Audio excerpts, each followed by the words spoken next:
You can catch beef if you go to @followrep. There you go. So, Mr. Maddles, why don't you, hold on, pause please for 1 second here, but why don't you go ahead and introduce him on anyways? Well, in the lower right position, currently having won one map of this best of three, playing for Team Druids, we do have Kev. And in the top left, as the yellow Protoss player, also having won one map of this best of three, we do have Nimitz. So this is the final time we'll introduce one of these players tonight, but the other one will go on to play the Ripper in the finals, and that is going to be super fun. But, of course, being on Ahana, it is going to be pretty tough. There's lots of different things you can do on this map, and it's very exciting. One thing that's always going to be a concern, though, is a Blink Obs build because of the large cliff area, and as such, Nimitz, Game 2 was all about that proxy one-gate opening. Yeah, I don't think he's going to take any risks like that. Like I said, I don't mind that when you're up 1-0 in a best of three, going for a build like that because you always have Game 3 to fall back on. You're just superior standard macro play. But if it comes back to bite him here and DruidzKev just shows that he has a superior build or something like that, Nimitz might very well be regretting that one. He wants to get into those top two. He wants to get qualified here for the Dutch Starcraft League main season. So, currently, both players are building their pylon and their supply depot in their base. So, as of yet, nothing too trickery going on. A part of me was hoping Kev was going to 11-11 proxy 2 racks. I'm not going to lie, because I think that would have been hilarious. But in reality, when it's all on the line, you don't want to put all your eggs in one basket. The barracks now just coming up. And so far, they have actually been, even with the opening in Game 2, long, very sought after games.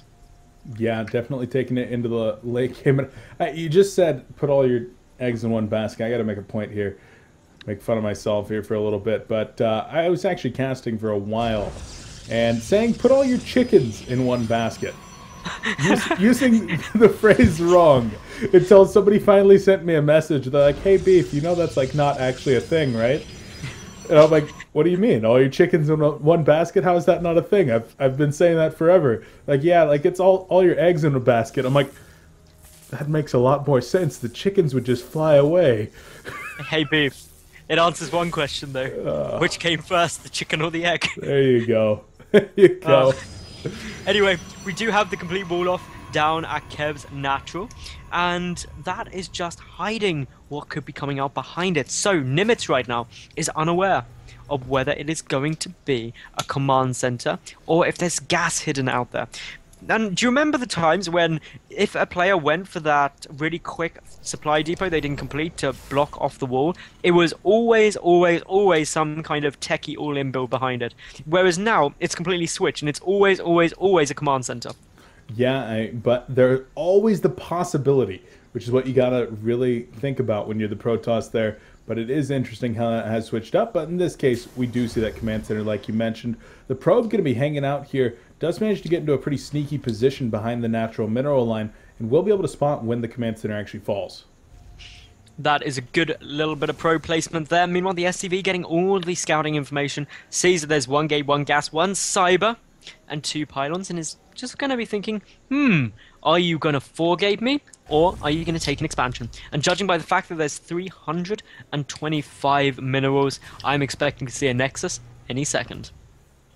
We will see that momentarily, and boom! It's like you're psychic. I'm not psychic. I am simply built for this. But, of course, people had to have been here for the entire evening. And, of course, those of you who were here for the entire evening know we've got one more hotkey to give away. But I'm not going to remind anyone how to get it. You should have been listening.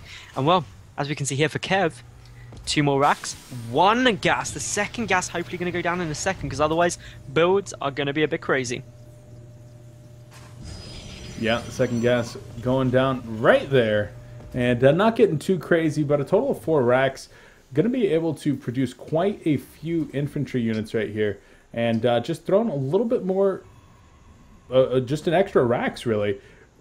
with the 1 racks fast expand that you're normally looking at, just goes for the 2 racks and then the 2 gas at the same time. So putting his own little flair on this is going to allow him to just get a few extra infantry units. Yeah, it's only a slight alteration, but it will open up. The big thing I'm looking for now is whether the engineering bay comes down relatively quickly, because Game 1 and 2, Kev went for that stim +1 push, and getting the extra barracks will make that push a lot stronger, and maybe he feels like he can really capitalize on that, but it would be strange to do in the sense that Nimitz defended it so well in both games 1 and 2 that I just feel it wouldn't be quite the right thing to just try yet again. But he's going to. He is going to. He's going to try to make it work. He's like, maybe with 1 more barracks, this'll do something. And I honestly cannot remember if he had 4 barracks or 3 in Game 1 and 2. He did. So he's like, maybe a couple more Marines will make all the difference. Hey, it might. And Nimitz going for something a little bit greedier himself, going for the very early Forge and Twilight Council after his 1 gate expansion, dropping the Robo as well to get the Observer out, but he's got very few units to defend this. Gonna have to have picture perfect force fields, and no, the Marines actually get up right there, snipe down 1 sentry, might be able to get another, do get 2 sentries, and everything on the low ground now in some trouble. Guardian Shield gonna be going up, but the Marines just focus firing down as many probes as they can, and this is actually gonna work pretty damn well. The Zealot goes down, and more Zealots being warped in, targeted down though, the Marines able to get that down. Another probe falls, and will they be able to get the sentry? Nope, sentry backs up, and the rest of the Marines going to be cleaned up. A huge amount of damage done, though, by DruidzKev. Another probe. That was brilliant. That push did so much damage. 1,000 resources down for Nimitz, including a lot of gas. Blink is on its way, though. The worker count now sitting at 37 SCVs to just 32 probes. Mules as well, mining away for Kev, because no SCVs, I've got mules. And yeah, I would just like to say as well that actually this is now a stupidly tough spot for Nimitz, because that +1 hasn't yet been started, but instead concussive shells is coming out with Stimpack. Now that means that potentially a Marine Marauder push could be very powerful indeed, so I'm just waiting to see what Nimitz is going to do to respond to this. But Kev getting the missile turret to the front, and I think that's really smart, because Nimitz may just Dark Shrine out the back of this, or could do potentially. When behind Dark Shrine? No, not what we're going to see just yet, maybe in a second here, but the robotics bay does just finish up as well. So once again, Nimitz going to go back to his trademark Colossi play, going to try to out micro his opponents and really use his superb control with those Colossi to take effective engagements and try to get back in the game that way. I think that is one of the most likely options for Nimitz. I think the Blink play as well, he's really favoured that. He's gone for the same build every single game, and it worked so well in Game 2, and even Game 2 it brought him back into it. So maybe he can come back, but Kev, he's got to be happy with that push. He's got to stay focused, but he certainly is ahead now. Oh, SCV's actually being pulled with this. He's going for a killing blow right now. He is not all in, but he is definitely looking to kill. Stimpack is finished up, and medevacs are there as well.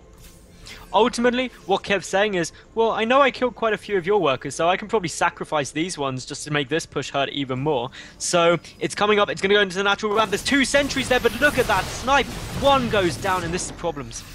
It is problems indeed. Actually, going to try to go for the load up. I like that he backed off right there. The blink was finished up on the Stalkers. He could have lost a medevac, and now going to go around to the side. 1 Colossus here is finished up, and the Destructible Rock's now taking a lot of damage. The secondary wall going to be coming in here in the form of another gateway, and just trying to segment off the units once again. DruidzKev needs to actually make something happen though, and gonna attack from 2 angles. There's force fields going down, losing a couple Marines and Marauders, but able to get up on the second ramp over here. Nimitz still in a pretty good position though, actually has really good positioning, and DruidzKev in full retreat.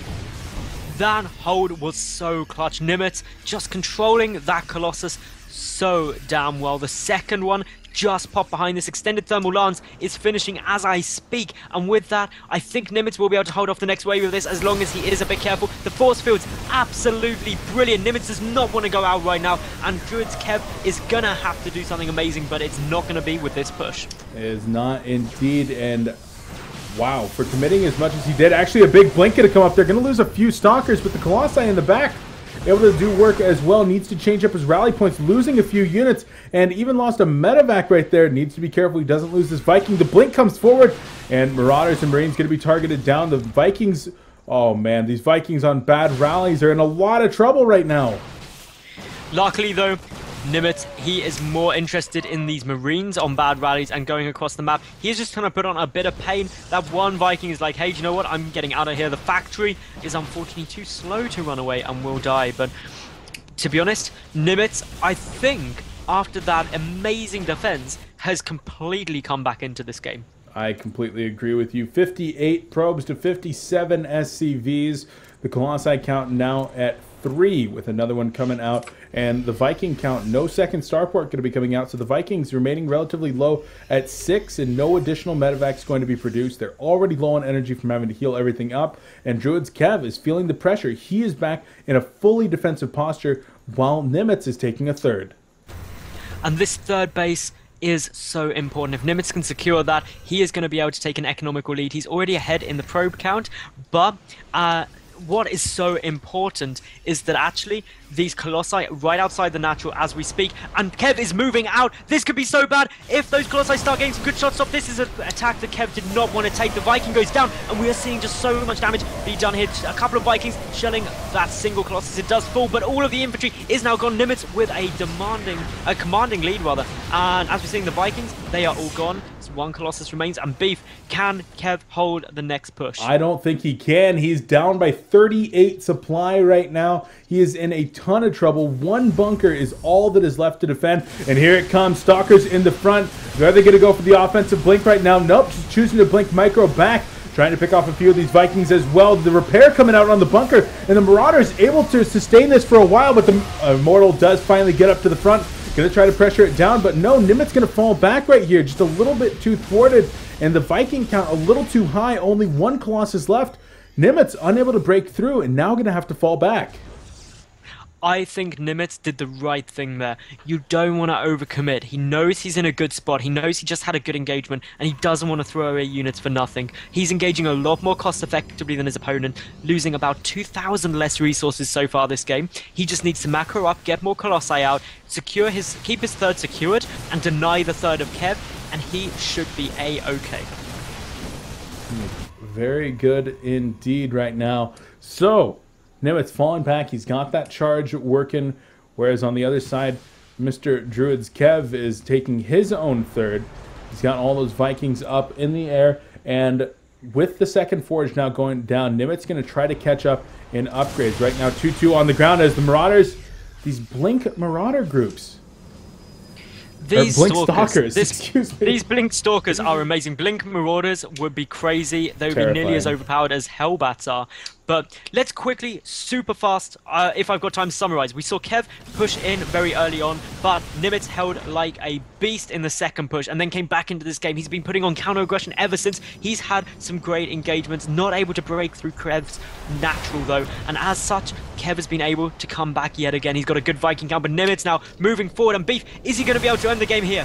He might be able to. The Zealots trying to pin everything into a corner, and they will corner absolutely everything. Vikings trying to bring down all the Colossi though, and there's only one Colossus left, but the Vikings are gone in the air. It's now going to be Blink Stalkers and one Colossus and one Immortal versus everything on the ground for DruidzKev. Up 70 supply right now is our Protoss player. Nimitz might be ending this right here. There it is. GG, well played, and Nimitz advances to the final.